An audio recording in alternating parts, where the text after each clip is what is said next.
Well, hello, happy Thursday, and welcome to. Do I still have the banner? I think I deleted the banner. 1 second. Let me just adjust something on here, and we will do this one tonight. Anyway, welcome to Once Upon a Turkey Leg. Dean the Turkey Legster here, and tonight I'm going to be reading two fun stories for you. One story is Disney, and then another story that I've been meaning to read for a little while. It's not Disney, but it's a fun adventure. So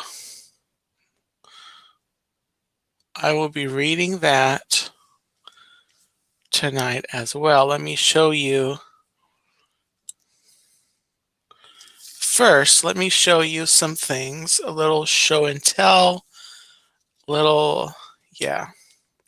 So I was down at Disney Springs over this past weekend, and I picked up this brochure, the Disney Springs Flavors of Florida, which is a little, it's enjoy local-based talent daily with acts performing at the West Side Fountain Stage, Waterview Park, and Advent Health Waterside stage. Welcome in, Mark and Tim. Welcome in. So anyway, I went down to at Disney Springs and I picked up this brochure.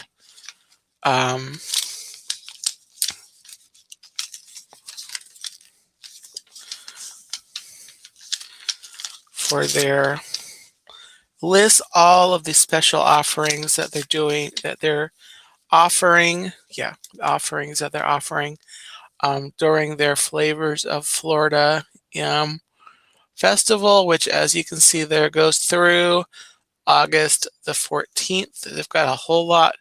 Several of the places in Disney Springs are featuring special food offerings. There's also some merchandise that they're selling throughout. So I didn't actually check out any of the places with any of the things, but it looks interesting. Also, while I was down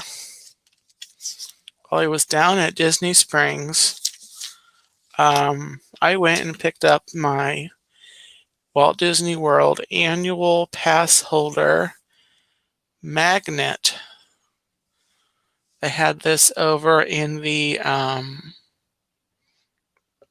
little shop next to the art store in Disney Springs, and you just got in a virtual queue, and then they called me. It was really quick. It was like within like 5 minutes they called me. So what I thought I'd do while I was live is pop out the back here. I'm gonna be putting this up on my the closet door over here after the stream. So that is my orange bird magnet, really cute, completely free. Well, not completely free. It was a special thing that I get with my annual pass. So I picked that up, and so really glad that I did that. Today, while I was, I stopped by where did I go? Dollar General. I went by the Dollar General store, and I wasn't going to do this, but I bought two books, two stories, which will eventually make it to this show, maybe in the near future. The first one is Princess Cinderella, The Light of Love. I'll have to take that $5 sticker off there, but anyway, it's a story that I will be reading at some point, not tonight, but some point I will be reading. The other story that I got was a Disney Junior Mickey, A Hot Dog Day. So I might actually read these next week since I've got them out here. But those will be fun to read at some point. So tonight's stories, and I will go ahead and get started on them. Mr. Tennessee Bear will be live at 9:30. So I don't want to go too long, but I want to go ahead and enjoy, make sure to shout Tim's stream out coming up at, what did I say, 9:30. And tonight we are talking, Tim will be discussing the question,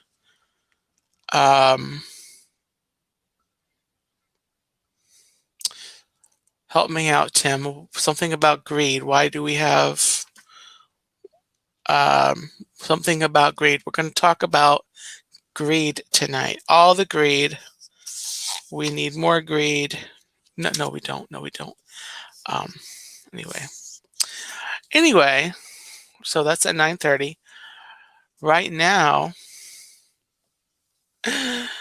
let's talk. Let us read. How do we feel about greed? There we go. Let me see if I can come down here. How do we feel about greed? I feel like greed is something that we should talk about. So Tim's going to talk about that tonight. Okay, so let's talk about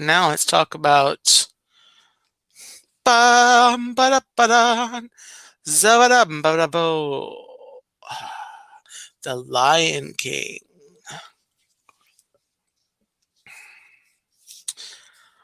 This is the story of an adventuresome Lion King. Sorry, I should read it.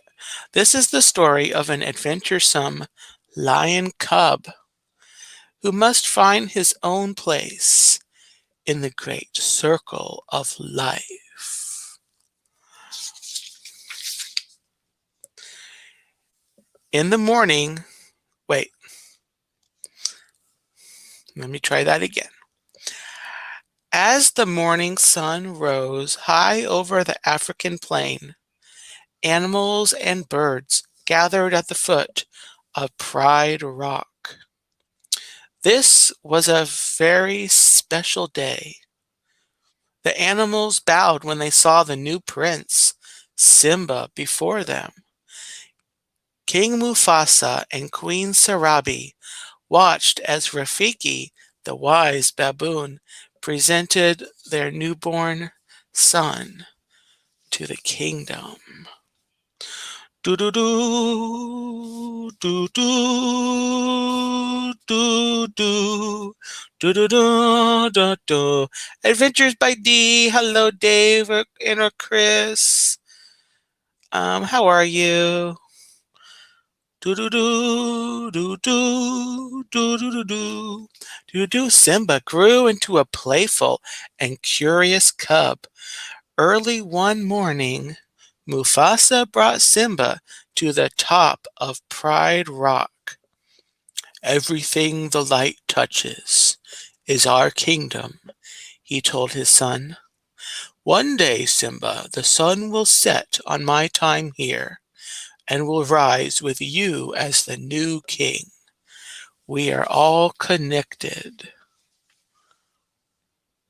in the great circle of life.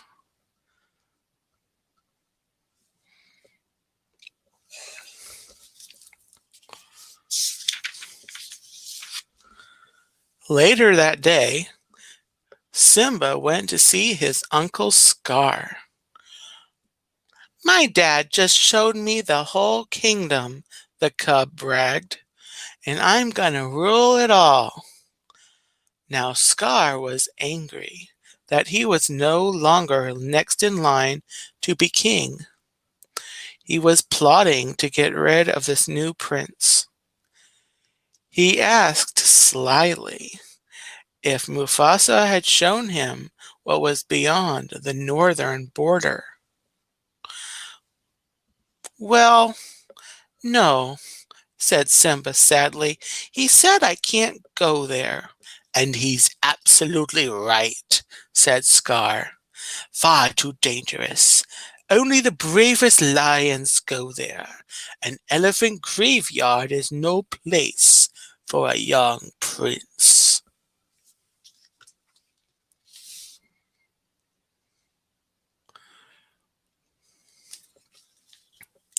Simba didn't see his uncle's evil trap.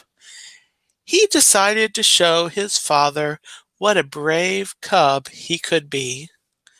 Simba set out to find his best friend Nala and go visit the elephant graveyard that very day.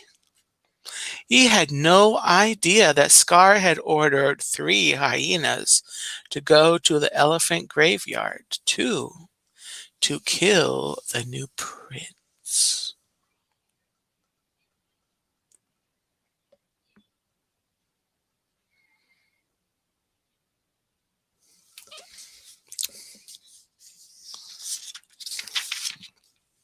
Simba raced ahead across the plains, leading Nala to the forbidden place.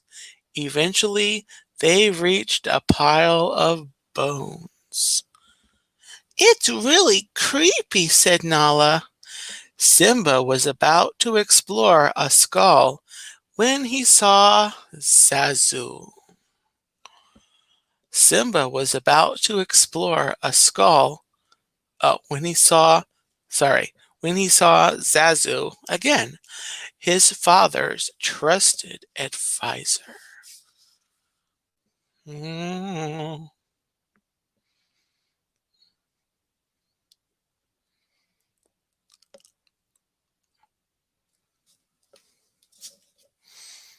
Zazu commanded them to leave immediately, saying, "We are all in very real danger." But it was already too late. Nala and Simba were trapped by 3 laughing, drooling hyenas. Simba took a deep breath and tried to roar, but only a squeaky rumble came out. The hyenas laughed even more at that. Simba took another deep breath. First, before we read the rest of there's the picture. Simba took another deep breath. Roar! The 3 hyenas looked around into the eyes of King Mufasa.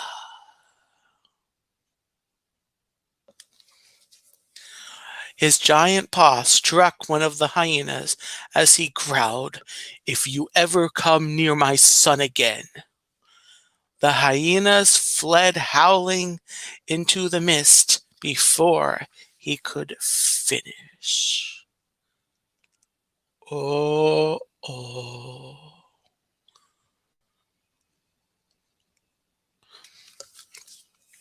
Mufasa scolded his son on the way home. "You deliberately disobeyed me." "I was just trying to be brave like you," said Simba softly. "Being brave doesn't mean you go looking for trouble," replied Mufasa. The moon shone brightly above them, and the stars twinkled in the dark sky. Mufasa stopped. "Look at the stars. The great kings of the past looked down on us from those stars. So whenever you feel alone, just remember that those kings will always be there to guide you. And so will I."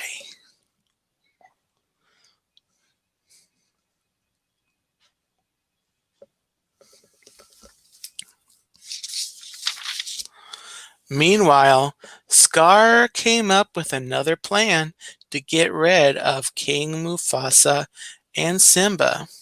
Scar led Simba down to a steep gorge. Then Scar signaled the hyenas to frighten a herd of wildebeests.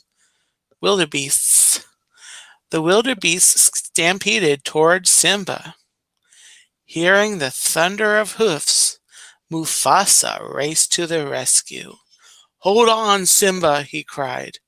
The king rescued his son, but he could not save himself, for Scar pushed him into the stampede of wildebeests. When the stampede was over, Simba ran to his father's side. "Dad," he whimpered, nuzzling Mufasa's mane. But the king did not reply, and Simba started sobbing. "Hi, Mandy. How are you? Welcome in."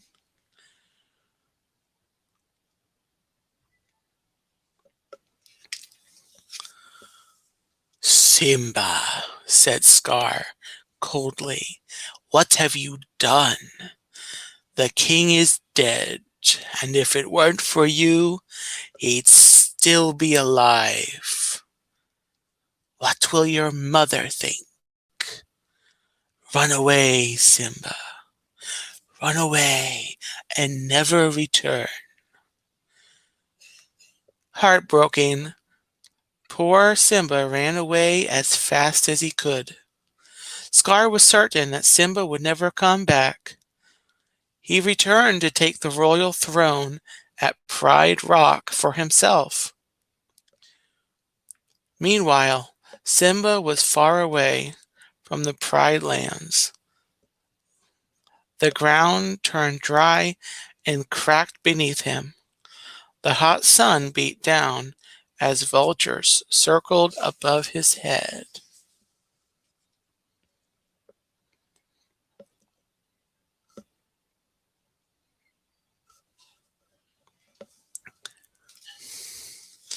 Exhausted and unable to go any further, Simba slumped to the ground.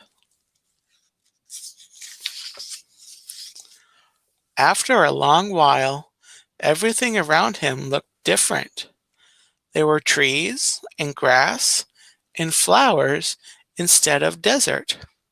A meerkat named Timon and a warthog named Pumbaa had brought him to their home.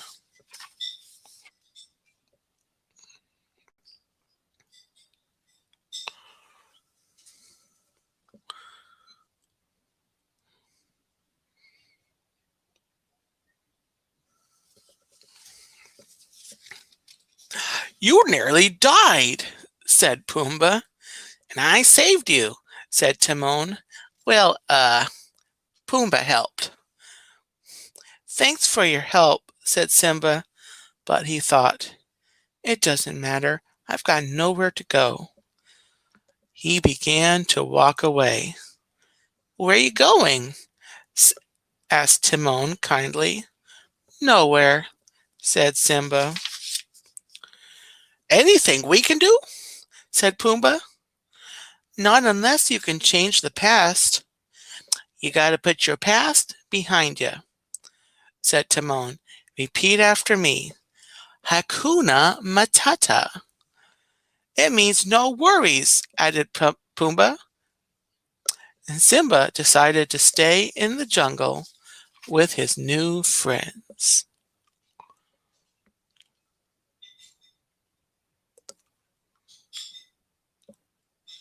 Hey Lincoln, welcome. How are you? Years passed and Simba grew into a young lion.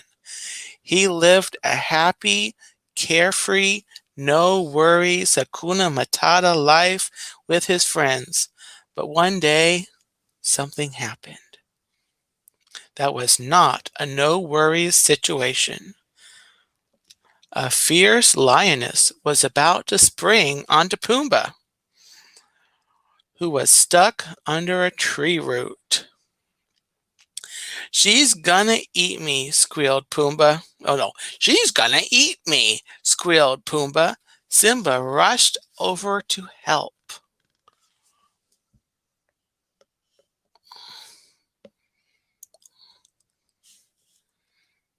Awesome. Hi, Sarah. Hello.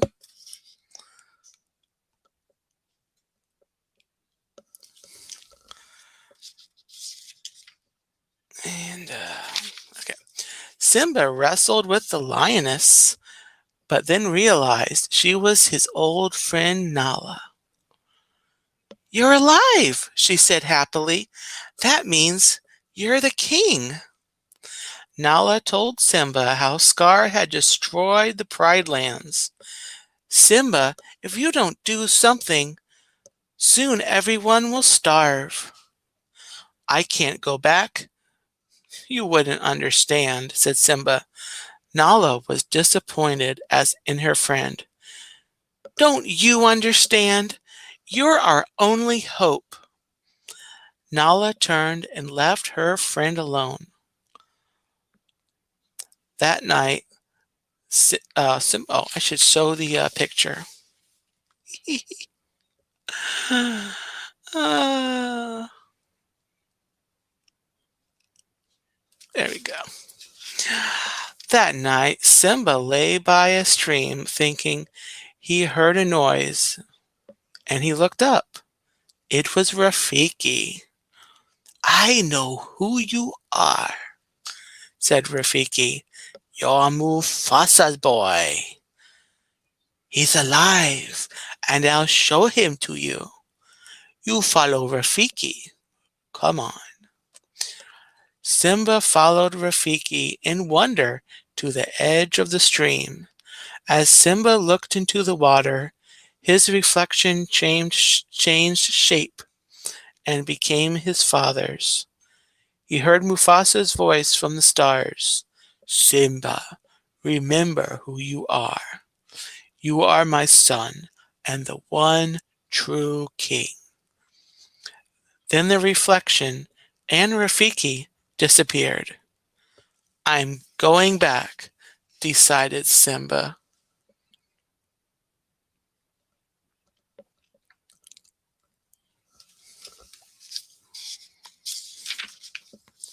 Meanwhile, back at the Pride Lands, storm clouds had gathered, and a lightning bolt scorched the earth. As the dry grasses caught fire, huge flames swept through Pride Rock, and a lion appeared through the smoke. It was Simba.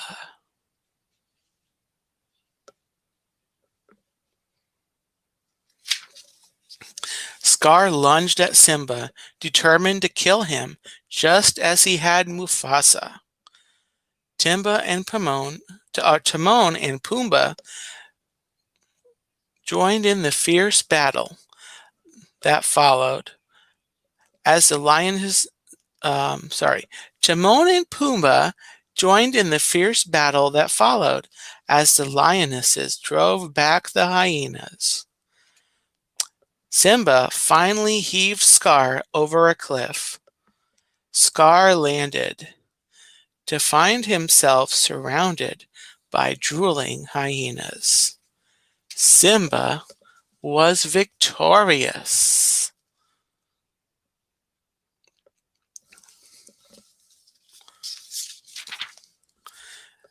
Simba took his rightful place as the Lion King, and once again the land flourished. One dawn, the animals and birds made their way again to the foot of Pride Rock. Rafiki picked up a tiny cub. He showed the new princess, the daughter of King Simba and Queen Nala, to the cheering crowd below. The circle of life will continue.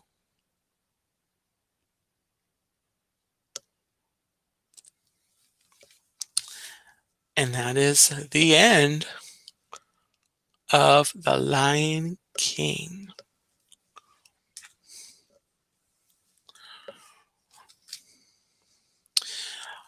And then now on to story number 2, where we're going to go ahead and get started on this. Coming up here at 9:30, I know Tim will be going live.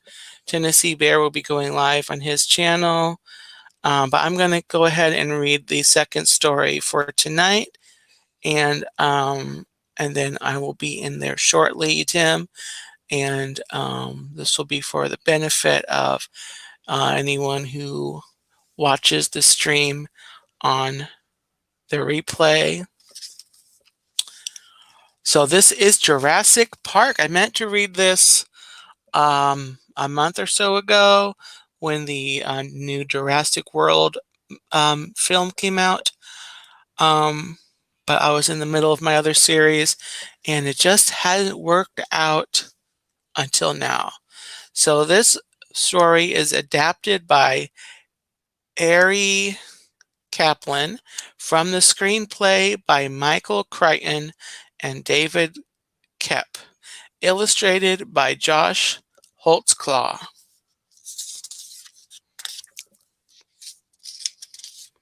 I hope I got those names right. Okay. People everywhere love dinosaurs, but the mighty T-Rex, Triceratops, Velociraptor, and many others had disappeared long, long ago. Then one day, a kind, wealthy man named John Hammond built a very special park on an island. He invited 3 important scientists, Alan Grant, Ellie Sadler, and Ian Malcolm, for a visit. Oh, thank you, Mark, and you're welcome. You're very, very welcome.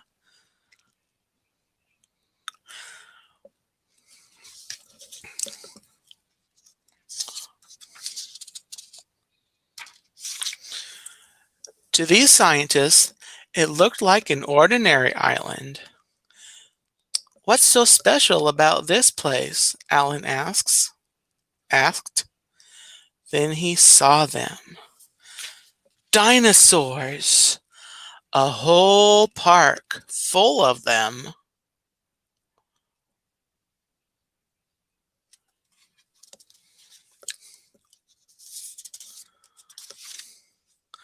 Mr. Hammond explained that his own scientists had learned how to make dinosaurs just like the ones that lived millions of years ago.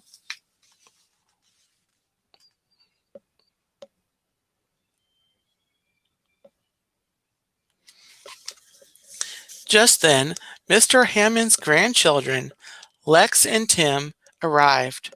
They couldn't wait to go into the park and see the dinosaurs.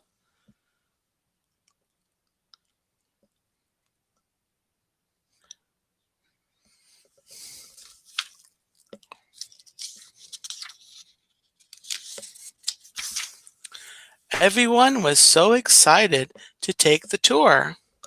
The first dinosaur they found was a sick Triceratops. Ellie stayed to help the poor Triceratops while the others continued with the tour.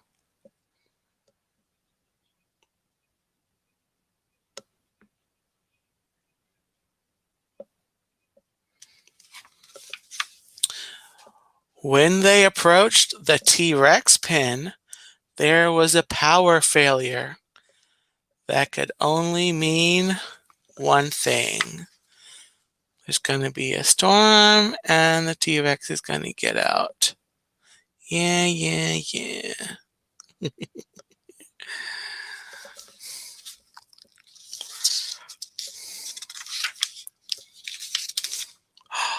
Roar! The T-Rex could escape from its electric fence. And it did. The huge dinosaur came after them and smashed the tour vehicle. While Ian distracted the giant beast with a bright flare, Alan helped Lex and Tim get away. Oh my goodness. Oh my goodness. Oh boy. Ellie and the park warden rescued Ian from the T-Rex. The hungry dinosaur chased them, and they barely managed to escape.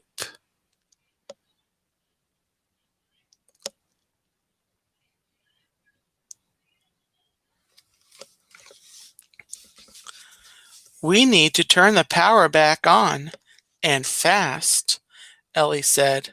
She found the power shed and got the electricity working. But a velociraptor found her. Clever girl.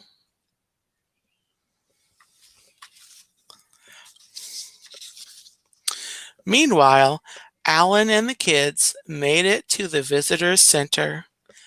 While Alan looked for everyone else, Lex and Tim stayed in the cafeteria until two more velociraptors found them.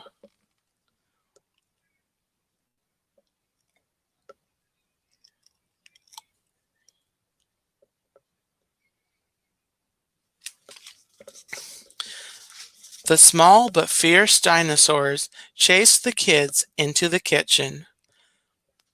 One velociraptor darted toward Lex.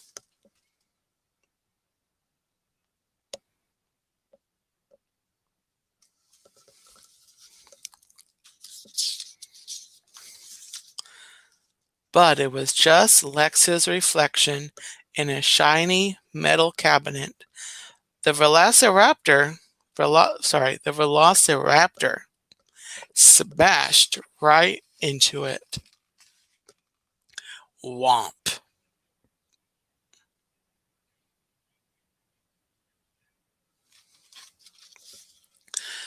The other growling velociraptor followed Tim into a large freezer.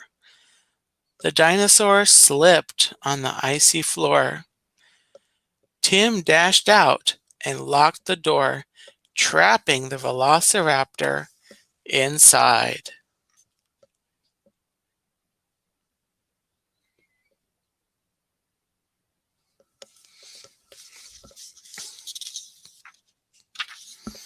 Lex and Tim found Alan and Ellie in the park's electrical control room.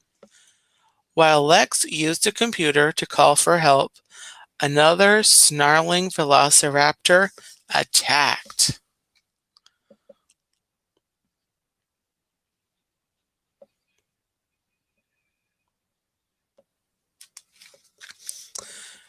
Alan thought they could escape the velociraptor by hiding in the ceiling, but one of the crafty creatures found them.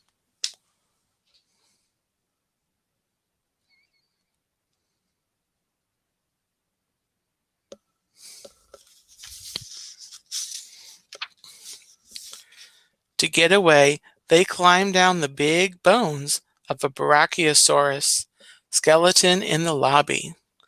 But they had company.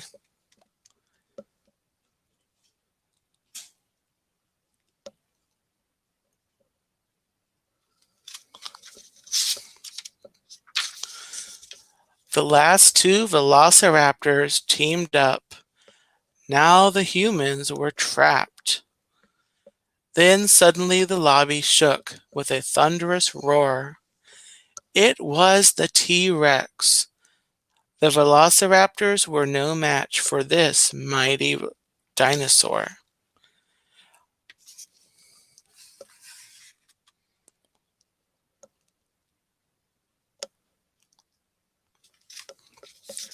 While the T-Rex and the velociraptors fought, the scientists and the kids dashed out the door.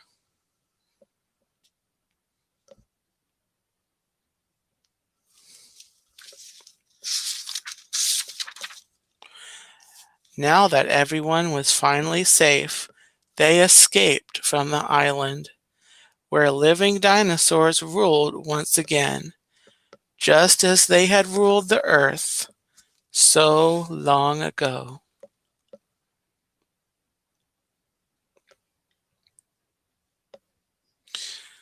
And that is the end of Jurassic Park. And that is the stories for tonight on this edition of Once Upon a Turkey Leg.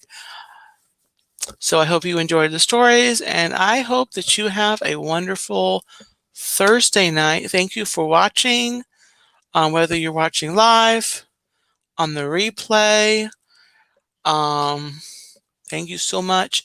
If you have not already, give a like on the, give a bop a like on the, bop a like on the like button, bop the like button, thumbs up. And if you're watching on the replay, let me know in the comments. Let me know that you watched. And with that, I'm going to wrap up the stream and the video. Tomorrow night on Friday, I'm going to mention this if you watch, if you're watching live, if you're watching the replay before Friday evening, tomorrow, at 8:30 Eastern Time and 5:30 Pacific Time, I will be a special guest on with Brian's West Coast Disney Adventures. So head over to his channel. I will be talking, just talking Disney. It's going to be kind of a laid back, nothing fancy, maybe a little bit of an interview thrown in there. So I look forward to being a special guest on with Brian tomorrow night. That's on Friday the 5th of August, 8:30 Pacific Time on Brian's West Coast Disney Adventures. So yeah, so thank you so much again for watching. Have a gobbletastic evening and a gobbletastic weekend. And then I'll see you next week, next Thursday at 9 for Once Upon a Turkey Leg, and also Tuesday at 9 for Newsflash Disney, talking about the news of Disney, because there's always something happening at Disney. So good night, everyone, or good afternoon, or whenever you're watching.